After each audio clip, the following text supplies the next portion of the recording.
Ces établissements n'ont pas de serveurs, mais une armée de livreurs. Les repas sont préparés dans de grandes cuisines à la périphérie de la ville et vendus via des applications sur les smartphones. Sont-ils une concurrence déloyale pour les restaurateurs? L'enquête de Margot Subra-Gomez et Mathieu Drejoux. Imaginez un restaurant sans serveur. Un restaurant où les tables aient disparu. Un lieu à l'enseigne virtuelle où seule reste la cuisine.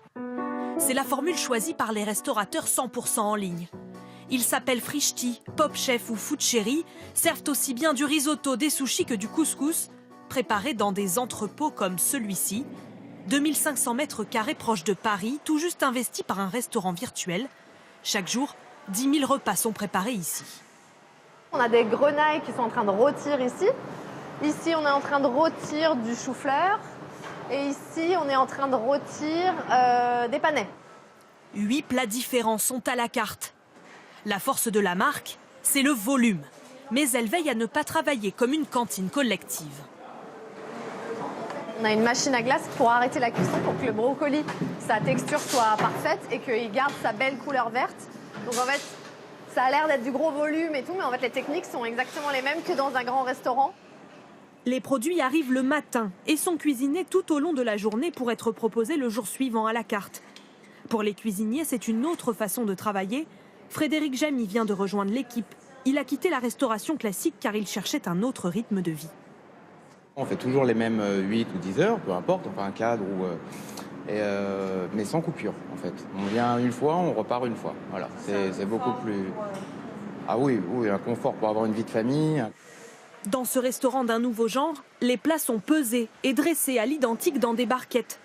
Une standardisation qui permet de gagner du temps et de dégager 25% de marge sur chaque menu. Les plats sont maintenant prêts à servir. Ils sont acheminés dans des petits centres de stockage répartis dans Paris. Sur cette commande, j'ai un curry jaune et un chèque de fruits. Je vais accepter la commande. Le serveur de ce restaurant virtuel, c'est lui. Un coursier à vélo qui parcourt plusieurs kilomètres par jour pour livrer les plats. Les livreurs sont indépendants et travaillent pour plusieurs plateformes. Une économie sur les charges salariales pour la marque. Bonjour mademoiselle, livraison Food Cherry. Pour 8 €, Alice Canovas déjeune d'un chili végétarien. Manger le midi grâce à ce restaurant en ligne est devenu une habitude. Dans les restaurants, ça peut être bon, mais on ne sait pas forcément avec quoi c'est fait ou est-ce que c'est très riche ou pas. Vous faites plus confiance à un service comme ça de livraison qu'à un restaurant où vous allez voir le chef de l'autre côté de la vitre? Ça dépend, mais pour moi déjà c'est pas sur le même plan parce que le restaurant c'est plus pour la sortie, voilà, marquer le coup, elle est quelque part. La marque double son chiffre d'affaires chaque année. Le restaurant virtuel séduit et attire de nouveaux acteurs, comme celui qui a investi cet angle de rue parisienne. Dans le menu du jour, vous allez avoir la poêlée de pommes de terre. Ensuite, vous allez avoir le saumon rôti. Le succès du restaurant en ligne a attiré ce jeune entrepreneur. Il livre 3000 repas par jour. Pour se différencier, il a choisi un autre modèle économique, une formule unique à 15 €. Nous, on a décidé de simplifier la tâche et de se focaliser sur une chose et de le faire parfaitement. C'est-à-dire le menu du jour, un peu le modèle des bistrots avec le menu du jour qui va changer tous les jours, mais de le faire extrêmement bien.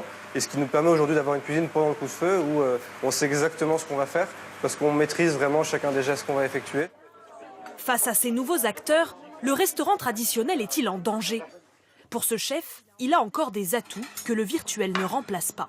Le mot restaurant, c'est pas ça. Un restaurant, c'est un lieu où vous rentrez dans un endroit dans lequel on va vous accueillir, vous installer et vous proposer un menu et passer un moment convivial. C'est ça un restaurant.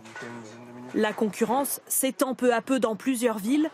Des restaurants virtuels viennent de proposer leurs services à Lyon, Bordeaux et même Bruxelles. Bon appétit.